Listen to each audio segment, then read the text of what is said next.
यह कहानी उस समय की है जब भारत में सूफियों और संतों का दौर था। यह दौर रूहानी ताकतों और जादू टोने के अद्भुत किस्सों से भरा हुआ था। इस कहानी में एक तरफ था अजमेर का मशहूर सूफी संत ख्वाजा मोइनुद्दीन चिश्ती, ख्वाजा गरीब नवाज, जो अपनी रहमत और करामात के लिए मशहूर थे। दूसरी तरफ था जयपाल, जो अपने काले जादू और तंत्र मंत्र में अति निपुण था। जयपाल का नाम सुनते ही लोग खौफ में आ जाते थे। उसने अपने काले जादू से अनेकों राजाओं और अमीरों को अपने वश में कर लिया था। वह खुद को इस संसार का सबसे बड़ा जादूगर मानता था। उसकी ताकत इतनी बढ़ गई थी कि उसने खुद को जादू का सम्राट घोषित कर दिया। जयपाल का घमंड उसके काले जादू से उपजा था। वह मानता था कि उसके मंत्रों के सामने भगवान भी झुक जाते हैं। एक दिन उसने सुन लिया कि अजमेर में ख्वाजा गरीब नवाज नामक एक संत हैं, जिनके पास हजारों लोग अपनी परेशानियां लेकर आते हैं और उनकी हर समस्या का हल चमत्कारिक तरीके से हो जाता है। ये सुनकर जयपाल को गुस्सा आया। उसे लगा कि कोई उसकी ताकत को चुनौती दे रहा है। जयपाल ने अपनी शक्तियों को आजमाने का निश्चय किया। उसने अपने शिष्यों से कहा, मैं उस ख्वाजा को दिखा दूंगा कि इस संसार में असली ताकत किसके पास है। ख्वाजा गरीब नवाज का आगमन अजमेर में एक नए अध्याय की शुरुआत थी। वह अपने साथ दया, प्रेम और सच्चाई का संदेश लेकर आए थे। उन्होंने अपनी रूहानी ताकतों से कई लोगों की मदद की और गरीबों को राहत दी।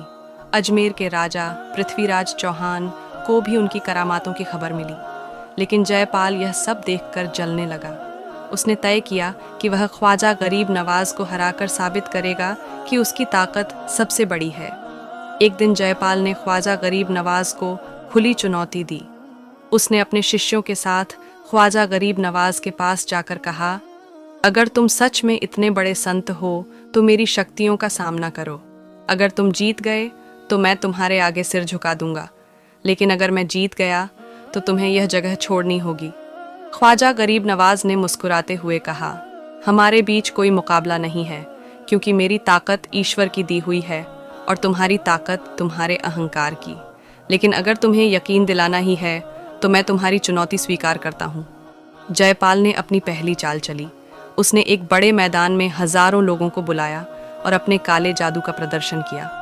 उसने हवा में उड़ते हुए एक महल प्रकट कर दिया और उसकी हर दीवार से आग की लपटें निकलने लगीं। लोग दहशत में आ गए। ख्वाजा गरीब नवाज ने बस अपनी नजरें बंद कीं और दुआ पढ़ी। अचानक जयपाल का महल गायब हो गया और मैदान में सन्नाटा छा गया। लोग यह देखकर हैरान रह गए। जयपाल ने गुस्से में आकर दूसरी चाल चली। उसने एक बड़ी नदी के पानी को रोकने का जादू किया और उसे हवा में उठा दिया। लोग चिल्लाने लगे कि यह नदी अब पूरे गांव को डुबो देगी। ख्वाजा गरीब नवाज ने फिर से एक दुआ पढ़ी और पानी वापस अपनी जगह पर आ गया। जयपाल बार बार अपनी शक्तियों का प्रदर्शन करता रहा, लेकिन ख्वाजा गरीब नवाज हर बार अपनी दुआओं से उसकी चालों को नाकाम कर देते। आखिरकार जयपाल की सारी शक्तियां खत्म हो गईं। उसने थक हार कर ख्वाजा गरीब नवाज के कदमों में गिरकर कहा, मुझे माफ़ कर दीजिए, मैंने अहंकार में आकर अपनी ताकत को सबसे बड़ा समझ लिया, लेकिन आज मुझे समझ में आया कि असली ताकत ईश्वर की होती है। ख्वाजा गरीब नवाज ने जयपाल को माफ़ कर दिया और कहा, ईश्वर के दरवाजे हर किसी के लिए खुले हैं। अगर तुम अपनी गलतियों को सुधारना चाहते हो तो सच्चे दिल से प्रायश्चित करो। जयपाल ने अपना जीवन बदल दिया और ख्वाजा गरीब नवाज के शिष्य बनकर उनकी सेवा करने लगा।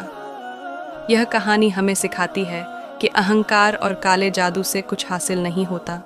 सच्चाई, प्रेम और दया ही वह ताकत है जो हर मुश्किल को हरा सकती है।